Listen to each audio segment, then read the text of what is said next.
I don't think there are any quick fixes to get into digital forensics. And it couldn't be further from the truth. But the reason we're seeing that is because the algorithm is designed, it's engineered for engagement. The more and the longer that the algorithm can keep your eyes focused on content, the more you're consuming that content, effectively, the more money that the service provider is making.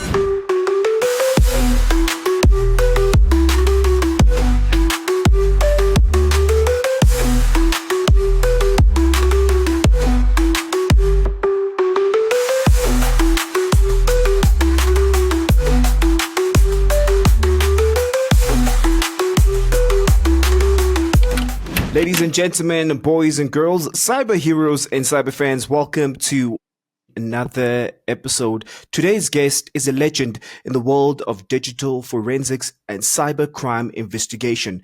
He's a man who has also uncovered the truth behind some of the most complex and high stakes digital cases in South Africa and even beyond. He's super passionate and also principled expert in digital forensics, incident response, e-discovery, and also cybercrimes investigations with a career spanning over 2 decades. He began his journey in law enforcement, serving over 18 years as a detective and digital forensic examiner. This is where he worked as an intersection of justice and technology. In that time, he didn't just collect evidence. Now, this is what he did. He unearthed the truth, often in cases where the human cost was very high and the stakes was even higher.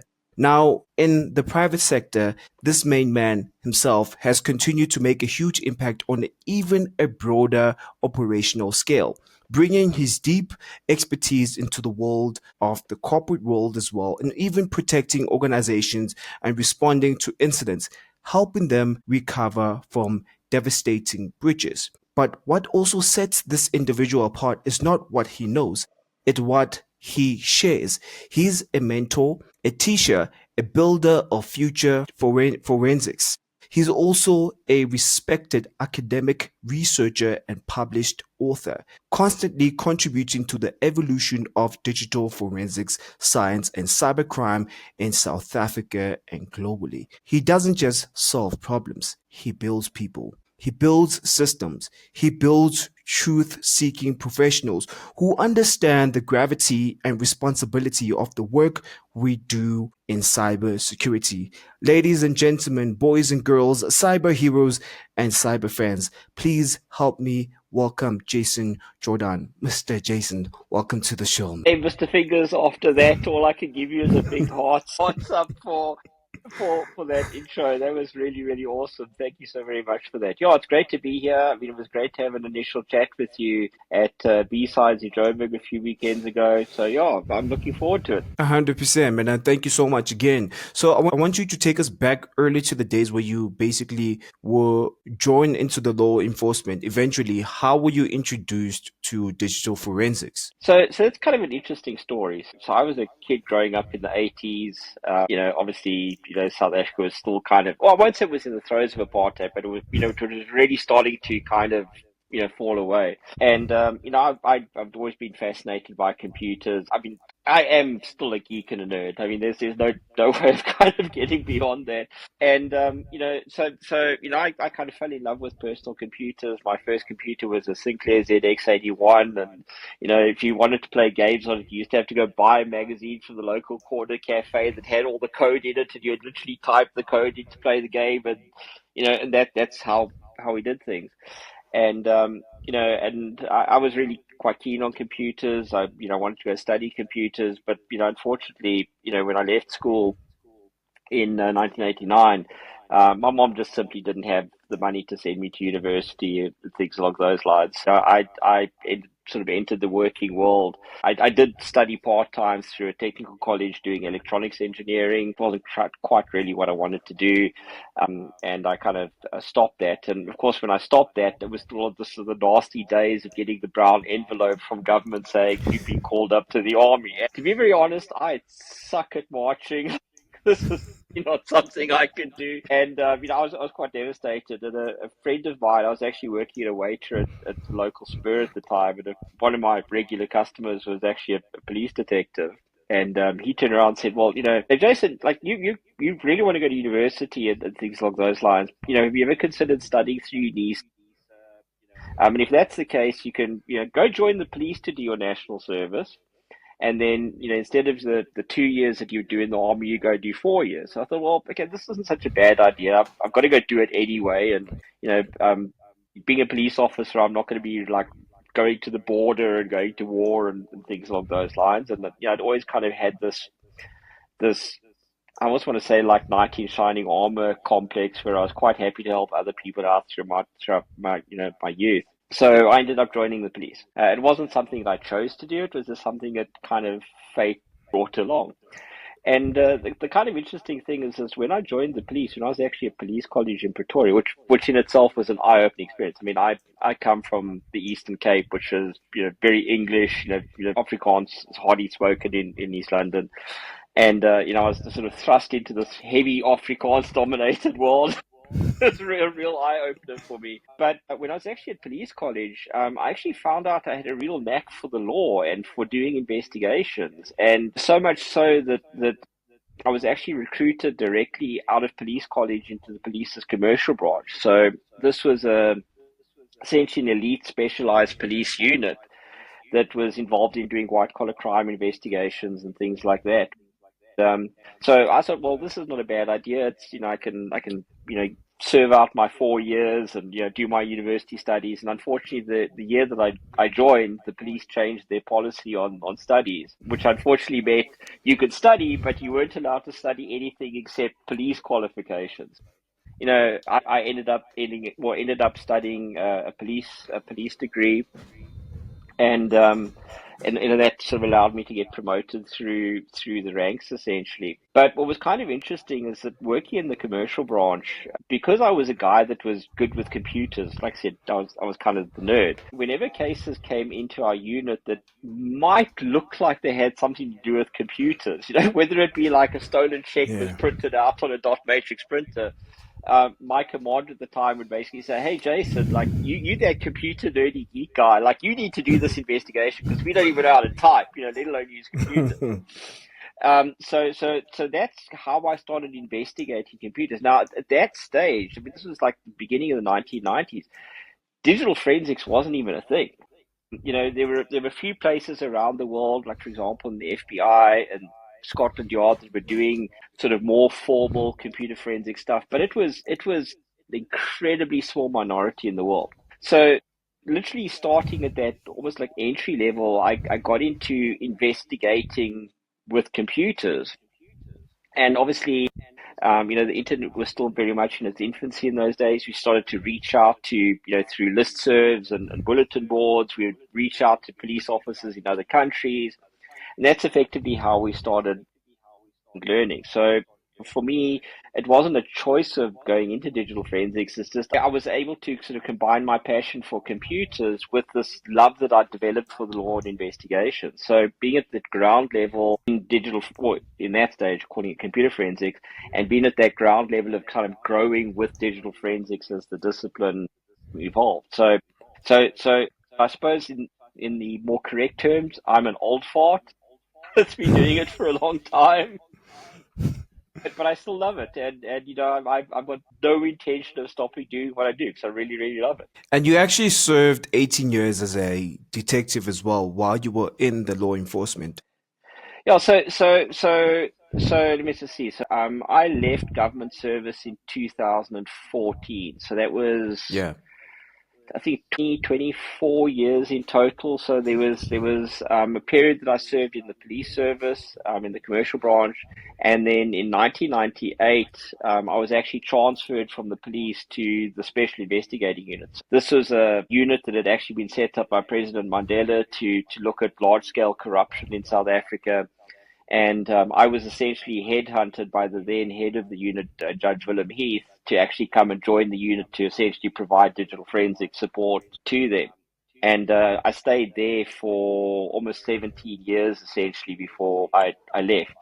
So I kind of left in the era of the state capture era, for reasons that I shall not discuss in public, because some of the matters I worked on are still classified, and talking about them would land me in trouble. How has actually that shaped you in terms of your investigations or working with technology and crime and all that? How has that shaped your skill? Well, I've been kind of lucky in the sense, from an investigation point of view, is that having worked in the police, I got to see one way of doing investigations. The special investigating unit had a criminal element, but there was also the civil element, this financial asset recovery element. And that introduced me to a different branch of the law, which is civil law. So it's slightly different to criminal procedure. So I had to learn civil procedure and evidence. And that's been a big benefit to me, because now that I'm in the private sector, I'm actually quite comfortable with both sides of the law, both criminal law and civil law. Which has kind of meant that I'm very comfortable in cases involving either of those two subsets of the law, which has been quite useful. That's actually quite interesting because just quite think about it as well. I mean, now you are a founder of your own company from moving there to where you are now as well. I mean, that's something also you should give yourself credit on as well, because being a founder is not something which is easy. I think I want to jump in a bit further to that. Well, that is a hospital pass of note. Being a founder of your own company, I mean, this is not something I planned to do. As I was saying earlier before the broadcast, before the interview, I had planned to stay in government service. I was going to get to my 65 years and retire and go live on the beach or something. Unfortunately, sometimes life has different plans, and I was, for all intents and purposes, somewhat of a victim of the whole state capture thing. I found things that I wasn't supposed to find on prominent people, and that left me in a, shall we say, vulnerable position. And essentially, I made the decision to resign. But it hadn't been something I'd planned on. But the nice thing is that the leadership lessons that I'd learned working in government, in law enforcement, the fact that I'd set up our own lab, I managed the lab, I understood budgeting, I understood procurement, I understood human resources, allowed me to take those skills and transfer them into the private sector. So I like to joke that I kind of suck at capitalism, because I haven't quite cottoned on the absolute profit model yet. But we keep the lights on, and we keep trying to catch bad guys and making a difference. That's actually true and very good as well. You actually mentioned this so many times, and it's also from what I've realized. Most people don't know this. You're very good in your job. That's something which people don't know. I know it for a fact. You're very good in your job. So I'm just putting it out there for people who don't know. You've caught people where people don't like. Okay, let me just mention it in this way. So I have a cousin, right? Let me just say this. So I have a cousin, and he knows you. And he told me that when you enter a building, everybody shakes because they know that you're about to find things. But I want to know from you, what has been the most challenging case that you've ever worked on before? So here's the irony. The most challenging case I've ever worked on is so highly classified that there are literally four people in the country that have got clearance to know about it. Um, it's one of those cases where probably somebody could literally go and make a movie about it. It would make Mission Impossible look like a pedestrian kind of movie. But it was a really highly classified investigation. But the sad thing is, it's probably some of the best forensic work I've ever done in my life that is never going to see the light of day because of the parties involved. But obviously during the course of my career, I've investigated literally hundreds, if not thousands, of cases. Each one has its own challenges. Each one has its own complexities. One particularly challenging case that I remember working on. And the reason I talk about this case is it still currently holds the record in South Africa for the longest jail sentence for hacking. The guy that was ultimately convicted got a 25-year jail sentence for the crime. And this was a guy that was working for the State Information Technology Agency. He'd basically been recruited by an organized crime group operating out of KZN. Essentially, they essentially hacked into government's main payment system, the BAS system, essentially. And what they were able to do was actually generate fictitious accounts, and literally over a period of a weekend, they stole millions of rands from these different government departments. And the investigation was quite insane. I mean, it literally took me probably about 6.5 months of investigation work to literally reconstruct how these guys had got in, what they were doing on the network, how they moved through the mainframe, how they planted malware, on different systems, how they did the transactions. And we were literally able to reconstruct almost a second by second breakdown of exactly how the crime happened, literally from the time that they planted their first malware on the system to every single financial transaction they did, how they moved data, how they tried to cover their tracks. It was quite an insane investigation. The other thing that made it quite complex at the time is that when the suspect or the accused, the guilty party, I mean, he's still serving time in prison now, but when this guy became aware of the fact that we were investigating, he tried to cover his tracks essentially by formatting his Windows computer that he'd been using to commit the crimes with. And the interesting thing is that at that particular point in time, obviously our technology has advanced somewhat since then. If somebody had formatted their computer, it was possible to recover data, but generally the formatting of the computer would destroy the master file table on the computer and overwrite it with new data. So essentially, you could recover data, you could recover files from unallocated space on the hard drive, but it wasn't always possible to see what the names of the files were or get the date and timestamps of the files. So it left a bit of a gap. But what I was able to do is because I understood the data structures of individual master file table entries, I was actually able to manually carve out every single, well, I can't say every single, but the vast majority of the master file table records for the files, and literally reconstruct what had happened on that system. And that took me probably about 3 months of actual manual hard slog labor to do that. But what was really nice about this case and what was challenge or was sort of fulfilling about it is not so much the sentence. I mean, the sentence is a sentence, but was the comment that the judge made when he was passing judgment essentially on the case, where he turned around and said, because of the quality of the digital forensics work and how we could literally see a complete reconstruction of the crime, he could understand the seriousness. He could understand the technical complexity of the crime. So when it came to issuing sentence in this case, he could issue a really, really stiff sentence, which was 25 years, which, like I said, literally at this time still remains the record in South Africa for the longest prison sentence for the crime of hacking. Well done. Well done for Cool, thank that. you. That is shocking, and for somebody who's new into this world of cybersecurity and also digital forensics, how would you explain what is that you do in simple So terms for somebody who's new to it? I uncover the things that people don't want to have uncovered. Okay, that's very flippant. There's probably a better way. So essentially, let's look at what digital forensics is. Digital forensics is essentially the reconstructing of what happened on computer systems, whether it be a computer, a mobile phone, a car entertainment system, a drone, whatever, or a whole combination of these. And that's actually what forensic science is all about. Forensic science is about reconstructing what's happened in the past and trying to attribute those actions to a person. So if you think about digital forensics, it's reconstructing what happened in the past, trying to essentially place somebody behind a keyboard when these offenses or civil actions actually took place, and being able to take that evidence and justify that evidence in court so that the court could make an informed decision for accountability purposes.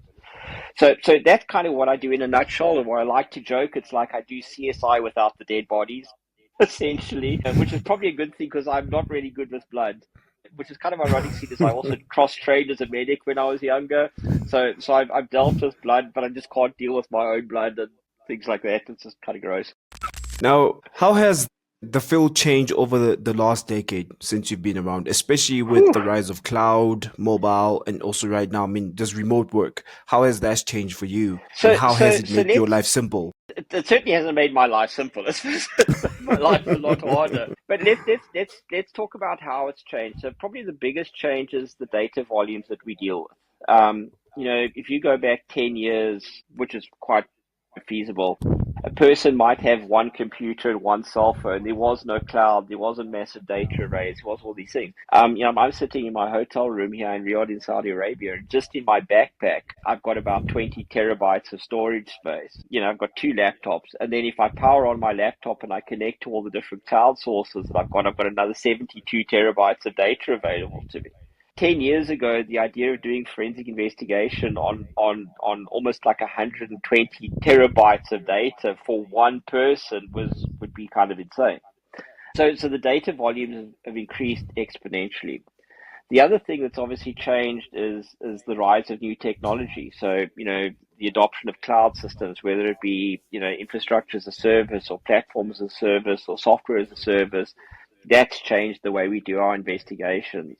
The mobile landscape has changed. Mobile devices are becoming much harder to get into. There's much more security that we've got to overcome to do forensics. There's new technologies. I mean, 10 years ago, I wouldn't think we would be doing forensics on drones and seeing, drones used in warfare and trying to then, rebuild the drones. And of course, now the other challenge that we're facing, which is kind of interesting, is we're dealing with this whole boom of AI and things along those lines, and how that's going to impact on investigation. Now, I'm not thinking in terms of, oh, going to use AI to do investigations. I'm more thinking of, I'm the person who's going to actually have to investigate what the AI did and how the AI reached this determination, and whether or not the person who relied on the AI could have trusted the AI in the first place. So those are some of the challenges that we faced. Even though they're challenges, it's also kind of exciting because I'm constantly learning. So you mentioned earlier, I'm a bit of a academic nerd and geek as well. So, I'm a member of a number of professional bodies like the IEEE and the Association of Computing Machinery. So I do a lot of research on upcoming technologies before they even become mainstream. So I'm already trying to prepare myself and anticipate what the new threats are going to be before the technology is even at a point where it's commercially viable for it to even become a threat.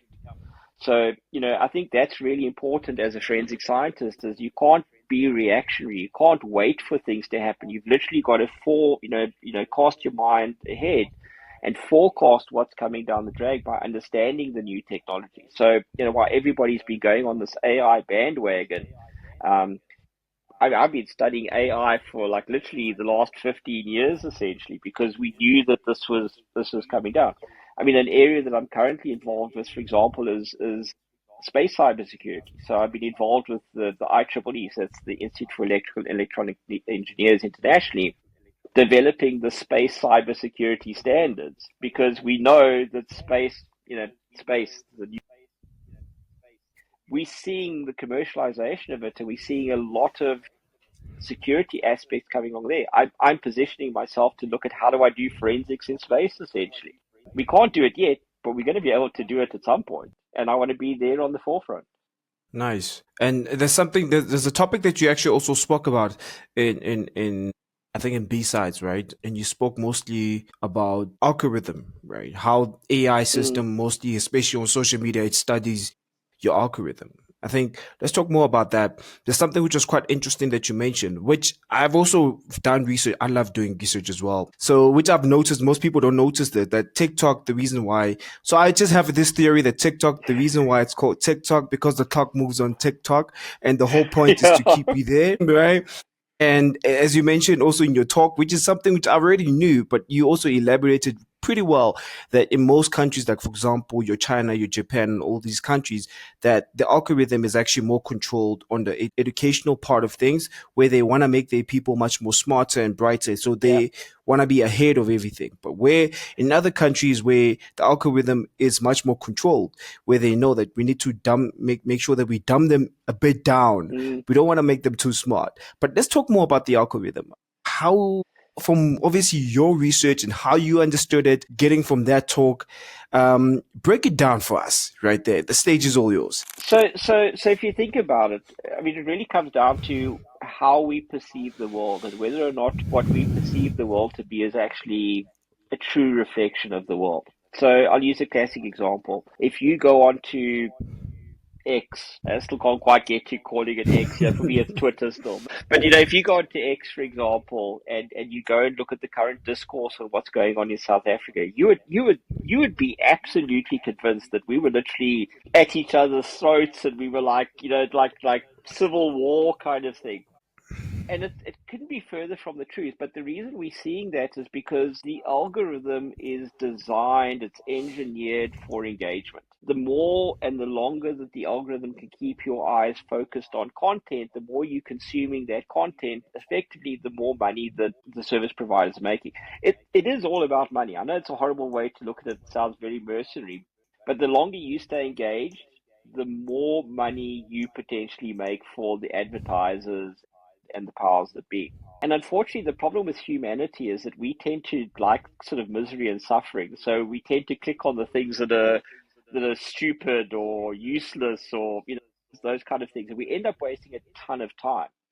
And the problem is as you start to engage with social media and this kind of content, and again, especially with cross-platform cookie sharing and other types of data sharing that happens on the back end, the social media kind of learns your preferences and behaviors and starts to feed up content that keeps you engaged. But the problem is what you see is not necessarily a true reflection of the real world, but it's designed to keep you hooked. It's almost as addictive as some of the most hardcore narcotics you can actually get. And we joke about it that social media is almost an addictive substance, and it's true. It really, really is. So the algorithm is designed to encourage engagement, but again, because it's driven by money, people can also manipulate the algorithm. So if you look at, we spoke earlier about the state capture era. If you look at what Bell Pottinger did, for example, in South Africa, that was all driven to engage a social media narrative, paid for essentially, to drive a certain narrative about South Africa. And the reality is that if you ask the average South African, what was being portrayed about South Africa certainly didn't reflect at least the South Africa that I live in. And I think that is a big problem. Now, when you take that algorithm to the next level and you look at where countries control the environment, so you look at a country like China. China is doing amazing, incredible things around upskilling and improving its community. Just to give an example, 10 years ago, if you said to somebody, go and buy a Chinese car, you'd buy it like, no ways in hell. Like a Chinese car, like, that's rubbish. I'd never buy a car. I've just bought my wife a brand new Chinese car, and the tech in it is so high tech and so cutting edge. I can't get that in a German car. So literally in the span of 10 years, you've seen this astronomical rise in capacity within China. But China's realized that social media can be manipulated. So what they're doing fundamentally is they are the ones doing the manipulation of the social media. So if you look at a company like ByteDance, who essentially runs TikTok, the data that's fed to Chinese citizens and Chinese residents using TikTok through geofencing and things along those lines is very controlled and very focused. Emphasis on education and learning and maths and science and engineering. What do we get in South Africa? Crazy people doing weird dances and dressing up funny and complaining about the most ludicrous things. China, I think, again, I mentioned at B-sides, China is a civilization state. It's not just a country, it's a civilization that's existed for thousands of years. They don't see things in terms of 5-year election cycles. They see things in terms of 5-generation cycles. So they're already anticipating where they want to be as a society. We're not there. So that's really interesting. And obviously my views are sometimes controversial when I reflect these, because people say, you're influencing my freedom to choose and all this kind of jazz. But the reality is how much freedom do you truly have if the algorithm is feeding you the stuff that you're going to consume all the time anyway? Yeah, that's very true because what you watch, most the algorithm is already programmed. I think there's actually a documentary on Netflix. I forgot what's the name of the documentary. It shows you how the algorithm is I controlled. know, I know the one about the Cambridge Analytica scandal, where there was where they basically used Cambridge Analytica and Facebook data with the Brexit vote and all those kind of things. Yeah, it's an incredibly good documentary. the life of me, I can't remember the name of the documentary myself, Same but here. exceptionally good. Yeah, Same it's an here. exceptionally good documentary. 100%. And you're also passionate about, developing talent, especially since obviously you also work for SANS. What Mm. qualities or traits do you basically look for aspiring forensic investigators in the future? So I think there's a couple of things that I look for. One is passion. I know this sounds like everybody says you should have passion, and like almost every career says you should have passion. But if you want to get into digital forensics, you really do have to have passion because you're constantly dealing with the worst of humanity. Unless you're passionate about your field, this field will burn you up and spit you out in a heart with no forgiveness, no pleasure, no joy. It'll literally break you. So you need to want to do this. You need to have a hunger for doing this. So I look for people that are genuinely interested and genuinely motivated, and they have a real interest. But the second thing is, I think you also have to have really good critical thinking skills. So you need to be a problem solver because effectively, when you're doing an investigation, that's what you're doing. You're solving problems. But you also have to be a bit resilient. You have to have a bit of a tough skin. You've got to big game because you're dealing with the sort of worst of humanity almost on a daily basis. You've got to have the ability to deal with that and have a semblance of resilience. Now, I'm not saying you must take the attitude of cowboys don't cry and men don't cry. Because look, I mean, I found myself literally on some cases where I collapsed into the corner of a room, huddled and crying my eyes out because of the things that I've encountered. And that's healthy. It's a healthy thing to do. But I still keep on coming back for more because I know there's a greater purpose to what I do and the role that I play. But I think having that resilience is really important. So if you somebody, for example, that might be offended by naughty words and bad language and nudity and don't get into forensics. If you're somebody that's got a thin skin and you get offended by things easily, don't get into forensics. I'll use an example of this. I was teaching at a university. I won't mention what university, but several years ago, I got quite excited. Like I was really passionate about what I was talking about, and I dropped an F bomb. Not intentionally, not because I was being rude or anything along those lines. I just dropped an F bomb as I was talking. And one of the students actually took offense with that and actually reported me. I got called in by the dean of the faculty, and it's like, Mr. Jordaan, you can't use words like this at university. It's unprofessional, and blah blah blah blah blah, and all this kind of jazz. And I looked at the dean and I said, you know what, this will be the last time I'm teaching at this university. And he's like, oh, but I mustn't take that attitude. I said, look, you need to understand something. If we're teaching students to do digital forensics and they are offended by naughty words, they're in the wrong profession because they're wasting their time. And not only are they wasting their time, but they're potentially putting the lives of other people at risk. Because digital forensics is the one profession in computing where your work does affect the lives of people for good or for bad. So I think that those are the three things, a real passion, having resilience, and having an incredibly good critical thinking capability. Nice, amazing. Thank you so much. So you basically, I think you've summarized it for me again in terms of what is that they need to have. So for somebody who's again not coming, but who's coming from outside, and do you think there's any certifications or anything in particular they should study in order for them to get into So, digital so this forensics? this is something that I'm going to say, which is going to be somewhat controversial. Try So it. so with my PhD research, I did a really deep dive into what's needed to have competent forensic practitioners. And the reason I say this is because, as I mentioned, when you're doing digital forensics, your actions have an impact. If I, through my investigation, accuse somebody of committing a crime and that person goes to jail, I mean, that's an impact. If that person's innocent because I've done my job wrong and I've misinterpreted evidence, I've essentially destroyed that person's life. That's just how it is. So for me, that accountability that you have as a forensic practitioner is easy. So that being said, I don't think there are any quick fixes to get into digital forensics.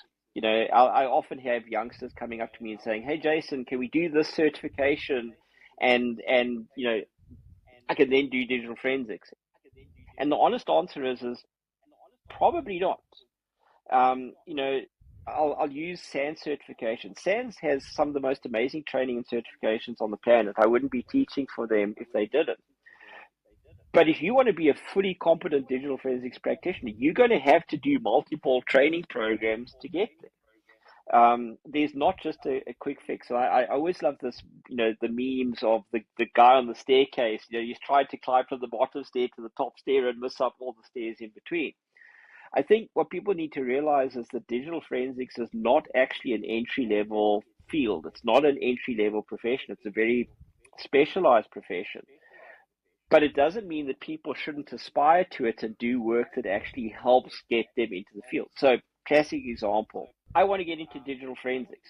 Okay, so what's your computer background? Oh, no, I don't have any computer background, but I want to do digital forensics. Do you know how to do networking? Have you worked in maybe an IT help desk environment? All those skills prepare you for the next step. So I often find that people who want to get into digital forensics very seldom get into digital forensics by deciding I'm going to start in digital forensics. You need to build up your foundation skills before that. And I'm not just saying that because it's something to say. My son is in matric at the moment, and next year he's going to university. And he came to me. He wants to do digital forensics, and like, Dad, I want to do digital forensics. I see he has all these degrees that I can do. I can go do in digital forensics. And I turned around to him and I said, I'm not paying for you to do a digital forensics degree. And he's like, but why? I said, because you know what? What you need to do is you need to go to university if you want to study. Go to university, get a computer science degree or a computer engineering degree, so you understand how technology and computers work, and then we can talk about investigating the technology. And that's one of the things I think that's really important to keep in mind, is that you do have to have good foundational knowledge, and it's not just computers, it's law, it's investigation, it's forensic science, but you have to start somewhere. So you could be a police officer and you aspire towards digital forensics. You might not have a degree in computer science, but go and learn about computers. Go and learn about how computers work. The thing is, these days, is we have so much information that we can learn from online, which we didn't have when I was a kid. There's no reason why somebody can't learn the skills. Now, I know I've had people turn around and say, but I can't get a job in digital forensics because I don't have degree X or I don't have certification Y. Well, I'll be very honest. If you come to me and you've shown me that passion and that critical thinking and those resilience skills, and you can say, hey, Jason, this is what I've been doing over the last couple of years to try and improve my skills, I'm more inclined to give you a chance at doing the work than somebody that's walked out of an Ivy League university and demands entry to a job because they've got a degree.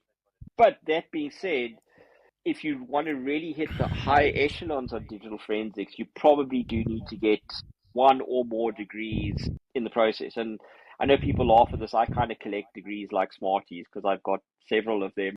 Now that I've finished my PhD, my next degree is going to be a master's degree in law. So it's just one of those things. Nice, nice. That's actually so amazing because most people never say the truth. And right now, I think one thing I love about my guests, all of them who come in here, they tell the truth, right? And you just spilled the beans and told the truth that there's no easy way out. This is how it is. This is how it's supposed to be. In this way, Mm, this is you might get to face this. So, and also you sharing your experience because of what you've seen, not only number one, not only as a professional, but also as a parent, but also as a lecturer as well. And that's three mm, sides of the coin that I get to see right now. And I mm. appreciate that very much. But one thing which I want to understand from you, you've been doing this work all along. You're working, you have a family, you're doing all these things, you've got a business. What really motivates you, Jason? I hate to see injustice in the world. Nothing irritates me more than people not being held accountable for the things that they do. Now, I know this might sound silly. I'm the kind of guy that if I do something wrong and you call me out on it, I'm going to take responsibility for it. But so often in society, people don't take accountability. I think in all things. I mean, it's not just illegal stuff. And so for me, it's literally all about what drives me is trying to create a world, or at least aspire to a world where people are held accountable for their actions, because that's how we grow. So for me, that's kind of what gets me up. That's what motivates me. But it's also a bit beyond that, because in some way, the actions that I do in some small way might make the world a better place. And they might make difference in the lives of one person. Cheesy, Nice. but If you could rewrite one part about how digital forensics or cybercrime is taught or practiced today, how would you do it? so one of the first things I would do is, and again, this sort of comes from my PhD research, so it is an informed opinion, is instead of digital forensics be seen as this one monolithic profession, is actually break it down into three separate professions. So the first part would be the people who are responsible for collecting the evidence. So we can empower our investigators, our detectives, our security personnel, and things along those lines. But that person is not going to be responsible for examining or analyzing the evidence. Then we create a second category of practitioners, which are our examiners, or our technicians, and they're responsible for preparing the evidence and, reviewing some of the evidence. And then we have our top tier, which are our forensic scientists, which are the real expert witnesses, the people that are going to court. Because that creates a place in digital forensics for everybody at different skill levels and different roles in society. And it creates opportunities for people to effectively move from one tier to another, essentially. So that's what I would like to see different is not try to do everything as the single monolithic entity, because it's not. There's different skill levels, there's different categories of experience, there's different requirements. And at the moment, with everybody being sort of lumped all into one category, it becomes very inefficient. So you end up having people knowing very little bit about lots of things, but never truly getting mastery or expertise in a particular level. And at the high levels of digital forensics practice, you do have to have expertise. You do have to have mastery. And again, for me, that's important because I hold people's lives in my hand. I hold their livelihoods in my hand when I stand up in a court to testify. And what legacy do you want to leave behind or do you want to be remembered for? I want to be remembered as a nice person and as an honest person. Somebody that don't sound weird, but somebody that you can rely upon and say, that person's word was his bond. When he promises something, he keeps his word. I'd really like to be remembered for that. And as silly as it sounds, I'd like my son, and if he ever decides to get married one day and I have grandkids, I'd like my kids to look at me and say, Dad, you're a good guy. You made a difference in the world. That's the legacy I want to leave. Yeah. Thank you so much, Jason. I really appreciate you making time to come through to the podcast. Thank you for sharing It's your an knowledge. absolute Thank you for pleasure. sharing your experience. Thank you so Absolute much, pleasure. man. Sure.